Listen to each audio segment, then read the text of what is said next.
trazer para vocês um grande resumão de tudo que nós tivemos até o momento como aula, tá bom? Então, assim, foram passados os vídeos aos poucos, e aqui eu estou juntando num único pacote tudo! É tudo mesmo! Então, tudo que nós tivemos até aqui, se vocês quiserem até pegar o material de vocês para poder passar brevemente assim o livro, das nossas primeiras aulas até aqui, fiquem à vontade. Mas aqui eu já vou fazer um resumão. E dá para vocês já verem logo de cara que tem cara de resumo, tem cara de recapitulação dos conteúdos, tranquilamente. Também porque, logo de cara, a gente tem aí justamente a imagem que inicia o nosso material, que é Eu Vi o Mundo, e ele começava no Recife. Essa obra aqui do artista Cícero Dias. Cícero Dias era um artista que teve influência modernista, inclusive essa obra, pasmem, e isso eu não falei antes para vocês, foi uma obra escandalosa para a época de 1930, ok? Lembrando que a gente já teve a aula um pouquinho sobre Semana de Arte Moderna, e se eu estou falando de uma obra da década de 1930, década de 30, então significa que, poxa, foi logo após a Semana de Arte Moderna. E sim, ele foi fortemente influenciado pela arte moderna que emergiu, que teve, né, lá, que teve não, que foi um evento ao qual evento não, né? Porque a arte moderna é um todo das vanguardas artísticas. Aí eu estou sendo redundante e diminuindo de certa forma. Mas o evento que deu o ponto de partida para dar a ideia aos artistas e também trazer uma nova consciência para as pessoas sobre a valorização da própria cultura foi em 1922 com o evento da Semana de Arte Moderna ocorrido em São Paulo, ok? Então, assim, a gente não pode diminuir, porque foi muito bom ter ocorrido esse evento da Semana de Arte por conta que influenciou muitos artistas, assim como Cícero Dias, que através do seu olhar artístico, o que ele fez, e também influenciado pelo modernismo, pôde criar essa obra ao qual ele mostra um pouquinho como foi o decorrer da sua vida em relação às suas experiências, à sua cultura, valorizando a sua origem, que foi em Pernambuco, no Recife, ok? Com essa obra. Então aí, ó, já estamos começando bem. Lembra? Essa obra vocês têm lá no material de vocês, fica até um meio embaçado, vocês lembram? Fica, aí as imagens não estão muito legais, mas aqui aí eu já peguei umas imagens um pouquinho melhores, assim, na qualidade, para que vocês pudessem ter essa experiência de ver alguns dos detalhes das obras, da obra, né? Eu falo das obras porque, observem bem, tem vários elementos, vários quadros repartidos, não de forma brusca, né? Assim, de repente, dividido, uma linha reta, não. Mas vocês observam que são várias cenas. Aí essas cenas traz uma historinha, tá? Traz uma historinha não de contar história, mas traz um pouquinho do que foi a cultura dele. Então, quando eu falo assim, cada cena traz uma história, não vou voltar atrás não, traz uma história, sim, claro que traz. Porque também conta a história de vida dele. Então, traz várias histórias. Não é nenhuma, nem duas, nem três. Várias histórias, porque foram vários momentos da vida dele e aquilo que ele viu da sua infância, sua adolescência, sendo um garoto lá em Recife. Tá bom? E aí, aqui a questão da valorização da cultura. E o assunto que nós demos ponto de partida era justamente cultura, expressão e arte, lembra? E dentro de cultura, expressão e arte, nós falamos sobre as diferenças entre cultura material e cultura imaterial. tá? Então, continuando o assunto cultura e continuando a questão de valorização da nossa cultura, aí eu trouxe aqui uma representação da cultura material do estado do Rio de Janeiro. Aqui é só um exemplo, mas vocês lembram que nós falamos cultura material, elemento arquitetônico palpável, mas que transmite história e que identifica a localidade ao qual esse elemento arquitetônico histórico foi construído. No caso, a referência do estado do Rio de Janeiro que eu trouxe como exemplo é o Maracanã, né? Mas nós temos o Cristo Redentor, também, que é um elemento arquitetônico importante da cidade, que conta história, que atravessa gerações. Temos os Arcos da Lapa também. Aqui eu trouxe um. E tomar o cuidado para não confundir cultura material de cultura imaterial, tá? A cultura material, como eu falei, é um elemento arquitetônico, um objeto, mas assim, monumento que construído, mas que transmite história, tá bom? Então, vai ajudar, transmite história, conta história. Muitas coisas aconteceram no Maracanã, né, na história da questão do futebol. O país é conhecido como o país do futebol, e aí nós temos essa referência aqui que é importante, porque também na nossa cidade existem várias pracinhas que estimulam os nossos jovens, os nossos adolescentes a justamente bater aquela peladinha, né? No finalzinho de semana, quando não é comer um churrasquinho, né? Também junto. Na verdade, saudade da aglomeração. Gente! Mas enfim, vamos continuar aqui o nosso bate-papo, para a gente também nem se estender tanto, tá? Então, aí temos o Maracanã como exemplo, e da cultura imaterial, que já faz parte do conhecimento, de nós transmitirmos o conhecimento na oralidade. Eu trouxe as lendas do folclore, mas lembra que até mesmo a língua que nós falamos, a nossa língua portuguesa, é um elemento da nossa cultura imaterial, assim também como certas danças que são importantes, é uma referência da localidade, por exemplo. Gente, o funk também identifica o Rio de Janeiro, identifica o Rio de Janeiro. Faz parte da cultura. Pronto, falei, tá? Eu não gosto, mas faz parte da nossa cultura. Identifica o Rio de Janeiro diante de outros estados? Identifica. Faz parte, então, da cultura imaterial da cidade do Rio de Janeiro, né? Do estado do Rio de Janeiro. Nós fizemos como representação da cultura imaterial a representação do frevo, vocês lembram? Pois é, frevo, porque ele identifica o estado de Pernambuco, na cidade de Recife. Né? Lembraram da dancinha? Qual? Guarda-chuvinha. Lembra disso? Pois é. Tá bom? E aí, vamos à frente, tá? E as lendas do folclore, tá? Então, lendas do folclore e até lendas do folclore, a língua que nós falamos, danças, samba no Rio de Janeiro também. Esquidô, esquidô. Tá bom? Professora pirou hoje, né? Vou pegar ela.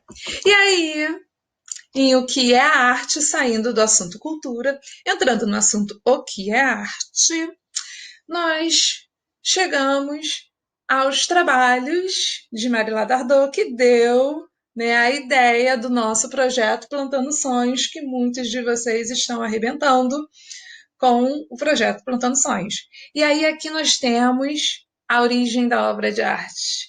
E aí nós vamos para o campo da arte contemporânea, tá? Que no caso a arte contemporânea é utilizado os objetos, é utilizado os elementos e é utilizado às vezes o próprio corpo como forma de demonstrar uma obra artística, tá? Então, aí o corpo é utilizado. Aí, aqui no caso da obra de Marie Dardot, nós temos... somos convidados, vamos dizer assim, a fazer o plantio e organizar. Aí observem o campo, que aí eu trouxe para vocês que lá no livro não tinha. Observem o campo, o grande campo com várias letras espalhadas por esse campo, ao qual as pessoas podem manipular e modificar a obra de arte, que é uma das propostas da arte contemporânea. Eu espero que todo mundo já esteja ligadinho em relação a isso, tá, gente? Porque a gente falou muito de Marilá. Vamos combinar. Falamos muito de Marilá. Vamos combinar. Falamos juntos de Marilá. E deu até musiquinha, deu até ritmo aí. Poxa, pena que minha panderola não tá aqui do meu lado, porque senão já ia tocar panderola. Mas aí, enfim, tá? Origem da obra de arte. Aí nós temos aqui práticas e diálogos que foi montado, mas aqui esses vasos de cerâmica, eles não foram plantados. Mas está aqui tudo organizado para que vem aqui plantar comigo, né? A gente fica até com vontade. E eu estou plantando tanto, gente. Que vem minha chuva, daqui a pouco vai começar a dar florzinha às minhas 11 horas. Aí, continuando aqui.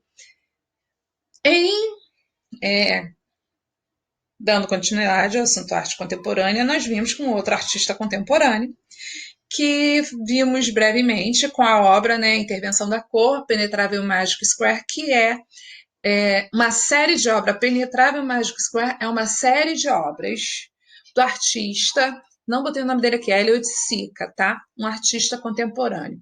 E a ideia é de penetrar na obra, por isso que é Penetrável Magic Square, tá? É de você penetrar, de você percorrer, de você adentrar a obra artística e das sensações obtidas pelas cores desses labirintos que foram formados, ok? A sensação obtida de você adentrar esse ambiente e a questão das sensações das cores que estão nesses labirintos, né? As sensações obtidas, captadas por você, dessas cores, tá bom? Então, assim, aqui é uma instalação da arte contemporânea. Numa a gente viu uma intervenção que aí você podia manipular, interferir. Aqui não dá também, né, pelo tamanho das placas, mas é também uma forma de você passear da maneira como você bem entender por esse labirinto, tá? É a ideia do Elliot Sica, tá bom? Elliot Sica também fez um trabalho maravilhoso que eu, inclusive, até na minha faculdade aproveitei para utilizar, que é a obra Parangolé. Tem a Parangolé, mas não é a do grupo, não. Nem sei porque falei isso. Não é do grupo, não. É porque, assim, a ideia é que determinada vestimenta, a capa, ela só existe a partir do momento que você está dançando com ela. Se ela estiver paradinha lá, ela não existe. Então, novamente, a ideia de você estar interagindo, de você estar interferindo na obra artística. É a ideia também do trabalho, assim como de Marilá, assim como a Elliot Sick. E aí eu vou aproveitar para falar da Lygia Clark, tá? Que em outro momento eu creio que nós vamos chegar a falar dela, que também é uma outra referência artista brasileira em se tratando de arte contemporânea. E no caso do Elliot Sick, os trabalhos deles, apesar dele já ter morrido já há um tempo, os trabalhos dele ainda são passíveis de estudo, tá bom? Mundo afora. Detalhe, tá? Importante. E a intervenção da cor. E aí outras tendências da arte contemporânea, nós viemos a conhecer o trabalho de Vicky Muniz, que lá no nosso material só está uma referenciazinha pequenininha sobre Vicky Muniz, mas eu cheguei a falar, ele utilizava vários elementos para poder compor a sua obra artística. Inclusive, essa imagem, essa cena, talvez assim alguns pais de vocês reconheçam, porque ela foi utilizada em abertura de novela, tá? Agora, o nome da novela eu não me lembro, gente, que é tanto tempo que eu não vejo novela, não sei mesmo. E aí, aqui, a obra Lixo Extraordinário, ao qual ele conseguiu formar essa imagem a partir de materiais recicláveis, né? Materiais recicláveis. Então, terra, latas, pneus. No caso, eu cheguei a brincar com vocês, assim, usava chocolate, gente. Chocolate, restos, né, de plásticos, e conseguiu esse efeito. Gente, ele conseguiu esse efeito. Vocês têm noção que ele conseguiu este efeito? Dá uma olhada no trabalho. Pensem bem, areia, pensem bem, plástico, pensem bem, chocolate mesmo, pensem bem, tijolo, gente, materiais reaproveitáveis, PET, gente, arame. Ele conseguiu isso. Ele conseguiu fazer essas 3 imagens que muitas vezes a gente com lápis para tentar fazer não consegue, gente, às vezes consegue. E ele conseguiu, caramba, para vocês terem uma ideia da trabalheira que foi. Tô pura, gente. É só para dar uma distraída, é só para dar uma relaxada, tá?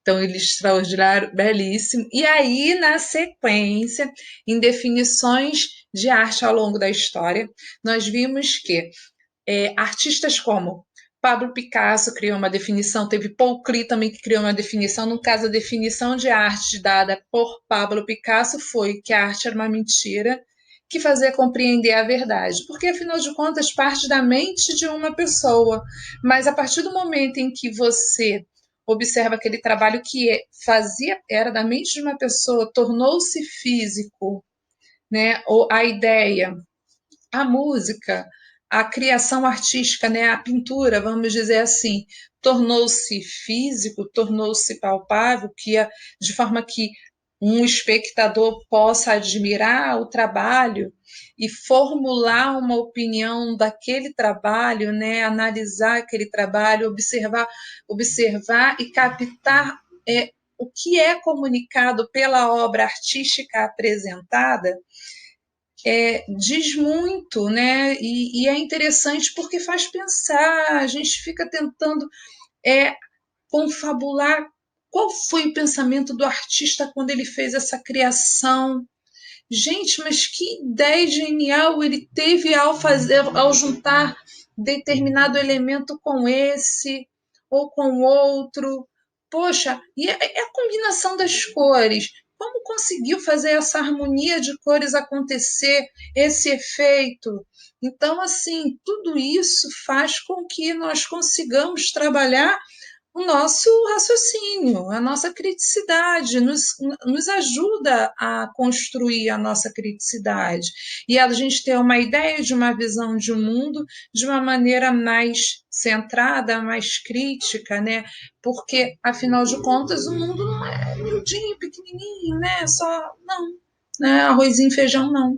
Tem arrozinho, feijão, lasanha, pizza, almôndegas, peixes, tem muito mais a oferecer. E aí a gente tem que tentar descobrir o quanto mais a gente puder para nos formar como seres humanos pensantes críticos, tá? Então, por isso é importante a gente ter um pouquinho de conhecimento de cada coisa, tá? Por isso que a gente tem assim a escola para isso, para nos ajudar a reunir uma grande gama de conhecimento a partir do olhar de diversas pessoas diferentes, tá? Entre vocês mesmos e de vocês conosco, professores. Aí dentro da definição de arte, nós temos essa que eu citei do Pablo Picasso, tem definições de arte de Paul Klee, e vocês também tiveram a oportunidade de formular uma definição do que é arte para você, né? Que é tudo que é passível da criação humana? Sim. Só o ser humano é capaz de criar uma obra artística? Sim, claro, porque um animal não vai criar uma obra artística, né? Pode até criar, mas não de maneira ao qual ele faça as combinações de maneira pensada, ok? Aí, perdão.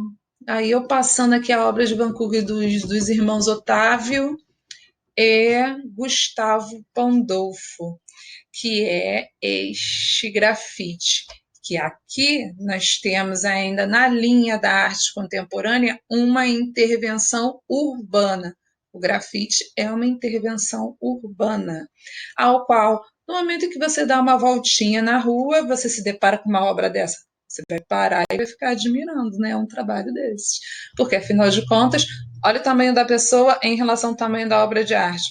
Isso daqui são silos, né, de fábrica ao qual eles conseguiram fazer esse magnífico trabalho. Se todas as fábricas aqui, prédios, tivessem uma obra artística assim interferindo, seria muito legal, muito mais agradável de se andar por aí, em vez desses prédios brancos, às vezes cinzas apenas, né? Ia ficar uma forma muito mais bela, porque a gente já tem a questão de muitos carros nas ruas, né? Pensem bem.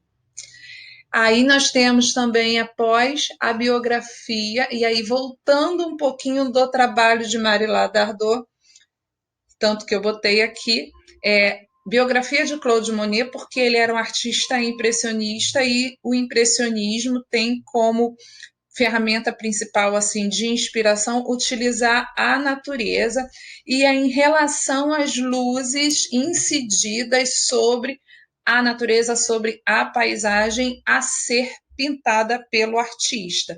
Então a ideia do movimento impressionismo, que é um movimento francês, né, que surgiu no final do século XIX e início do século XX, foi justamente em que o artista ele pudesse também transformar como se fossem massas coloridas as combinações. Combinação não, porque não havia combinação.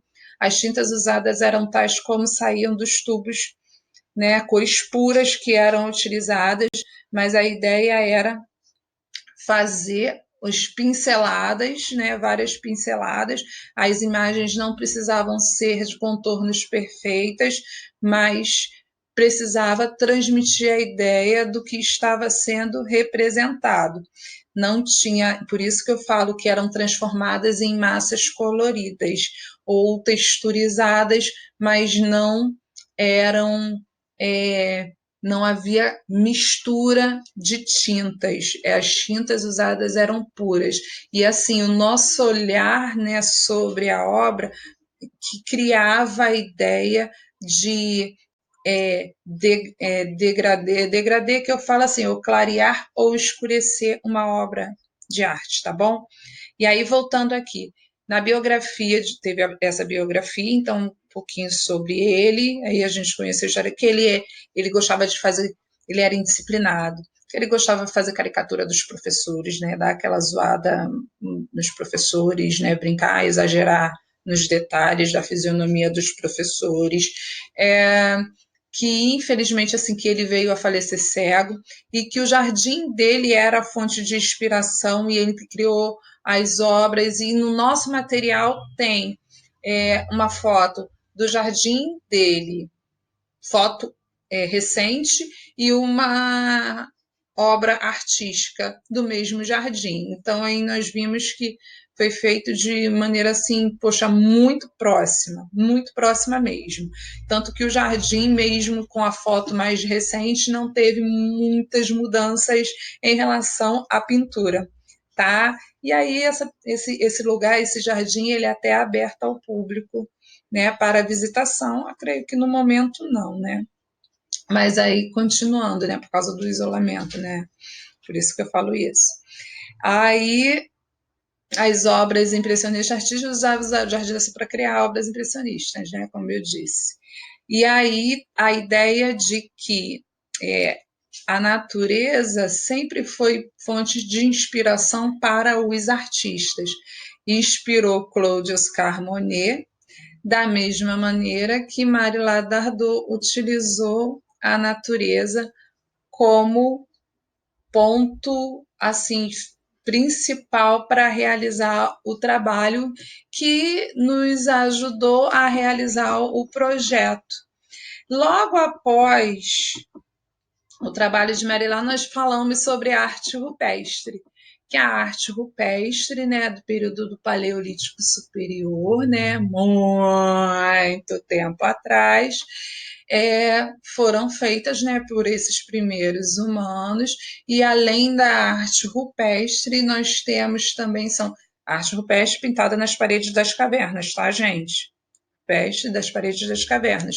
E que além da arte rupestre tem também as incisões, que no caso foi cavado nas paredes, nas pedras das paredes, tá? E aí um pouquinho da arte rupestre, inclusive no Parque Nacional da Serra da Capivara nós temos registros da arte rupestre, tá? No Piauí, aqui no Brasil também, tá? E, claro, é protegido. E aí entramos no Olhar sobre a Arte, né? Que aí é bem recente também para vocês. No Olhar sobre a Arte, conhecemos o trabalho do teatro mágico, que une diversas linguagens artísticas, dança, música, teatro, circo, num único pacote para trazer um espetáculo legal, e todos vocês tiveram a oportunidade de assistir, né? Porque eu trouxe para vocês assistirem uma música. Aqui já está recente, gente. Então, ó, eu tenho certeza que por isso que eu nem vou me ater muito, ficar muito tempo aqui, porque afinal de contas aqui já está molezinha, né? Estilogravura, a técnica de fazer criações de imagem em madeira. Lembra? Não pode esquecer, estilo madeira, gravura, imagem, né? Estilogravura, ok? Aqui a obra Caça de Gilvan Samico. Além de Gilvan Samico, temos o J. Borges. Além de Gilvan Samico, temos J. Borges, que é um outro importante xilogravurista. Além de Gilvan Samico, tá? No nosso material está escrito só Samico. E aí, o exemplo da obra do J. Borges é Casamento da Cabra, né? Não, Casamento do Bode, perdão, a cabra não, é do bode. É, primo. Vamos lá. E aí nós viemos também para Tarsila do Amaral, fazendo uma análise da obra Operários de Tarsila do Amaral, que foi a nossa última aula, né? Aí, no caso, como eu falei da Semana de Arte Moderna, agora a gente passa aqui em relação ao trabalho de Tarsila. A obra Operários, né, que, poxa, trata de uma cena de trabalhadores de diferentes etnias, logo nos comunica